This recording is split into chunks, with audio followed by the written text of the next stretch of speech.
Japan മുൻ പ്രധാനമന്ത്രി Shinzo ആബെയെ വെടിവെച്ചു കൊലപ്പെടുത്തിയ കേസിൽ പ്രതിയായ ടെറ്റ്സുയ യമഗാമിക്ക് കോടതി ജീവപര്യന്തം തടവ് ശിക്ഷ വിധിച്ചു. പടിഞ്ഞാറൻ ജപ്പാനിലെ നാര ജില്ലാ കോടതിയാണ് ഇന്ന് നിർണായകമായ വിധി പുറപ്പെടുവിച്ചത്. ജപ്പാൻ രാഷ്ട്രീയത്തെ പിടിച്ചുലച്ച ആ കറുത്ത ദിനത്തിന് ഇന്ന് നീതി നടപ്പിലാക്കുകയാണ്.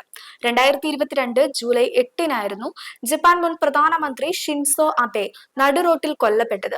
പ്രതിയായ 45-കാരൻ യമഗാമി കുറ്റം സമ്മതിച്ചിരുന്നു.